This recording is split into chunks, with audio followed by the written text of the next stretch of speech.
సూర్యాపేట జిల్లా హుజూర్ నగర్ నియోజకవర్గ పరిధిలో హుజూర్ నగర్ మున్సిపాలిటీ మరియు పాలకీడు తహసీల్దార్ కార్యాలయంలో రికార్డులను తనిఖీ చేసిన జిల్లా కలెక్టర్ తేజాస్ నందలాల్ పవార్. అనంతరం వివిధ శాఖల అధికారులతో రివ్యూ సమావేశం నిర్వహించిన కలెక్టర్ ఈ సందర్భంగా కలెక్టర్ మాట్లాడుతూ మున్సిపాలిటీలో రికార్డులను పరిశీలన చేయడం జరిగింది. డిజిటల్ ఫ్యామిలీ కార్డు వివరాలు అడిగి తెలుసుకున్నాము. మున్సిపాలిటీలో శానిటైజర్, డ్రింకింగ్ వాటర్ సమస్యల గురించి అధికారులు వివరాలు తెలిపారు. ఎల్ఆర్ఎస్ దరఖాస్తులు 4500 వరకు వచ్చాయి. ఎల్ఆర్ఎస్ విషయంలో చాలా జాగ్రత్తలు పాటించాలని తెలిపాను. రోడ్లు, డ్రైనేజీలు ఎప్పటికప్పుడు చాలా శుభ్రంగా ఉండాలని తెలపడం జరిగింది. జిల్లాలో 250 ధాన్యం కొనుగోలు కేంద్రాలు ఏర్పాటు చేస్తాం. అవసరమైతే ఇంకా పెంచుతాం. ఉపాధి హామీ పనులు వచ్చే ఏడాదికి సంబంధించి వివరాలు తీసుకున్నాం. ప్రభుత్వ పంటలకు 500 బోనస్ కూడా ఇస్తుంది. పాలకీడు మండలంలో సర్వేయల్ స్కూల్ కి బిల్డింగ్ కేటాయిస్తాం. ఈ కార్యక్రమంలో RDO Srinivasulu, municipal commissioner SK Yakub Pasha, municipal vice chairman Sampath Reddy, 21వ ward councillor Gayatri Bhaskar, municipality సిబ్బంది, అధికారులు పాల్గొన్నారు.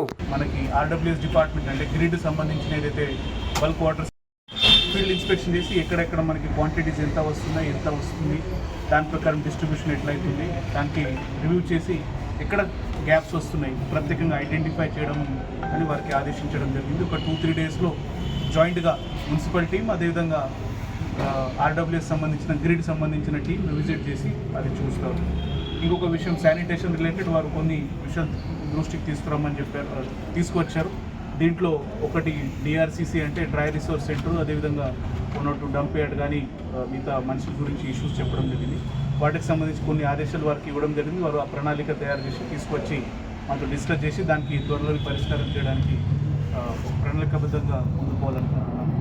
అదేవిధంగా ఎల్ఆర్ఎస్ విషయానికి వచ్చేసరికి అప్లై చేసిన వారికి ఫీల్డ్ ఇన్స్పెక్షన్ పోయి మనకి వాళ్ళ ద్వారా రోజు వారు 100 మందికి ఫోన్ చేసి వారికి ఎలిజిబుల్ ఉన్నాయంటే వాళ్ళ డాక్యుమెంట్స్ తీసుకొని ఫీల్డ్ ఇన్స్పెక్షన్స్కి రమ్మని చెప్తా ఉన్నారు. దీంట్లో ప్రత్యేకంగా ఎల్ఆర్ఎస్లో 3 L1 లాగిన్ ఉంటుంది. దాంట్లో మున్సిపల్ సంబంధించిన టౌన్ ప్లానింగ్ సిబ్బంది, రెవెన్యూ సంబంధించిన ఆర్ఐ కానీ, సీనియర్ అసిస్టెంట్ కానీ అంటే ఆ స్థాయి అధికారి, అదేవిధంగా ఇరిగేషన్ శాఖ నుంచి ఏఈలు వారు వచ్చి చెక్ చేస్తూ ఉంటారు.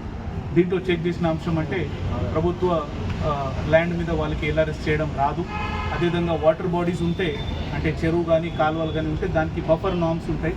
ఆ బఫర్ నామ్స్ ఖచ్చితంగా ఫాలో చేయాలి. అది చూసుకొని యాక్సెప్ట్ రిజెక్ట్ చేయడం జరుగుతుంది.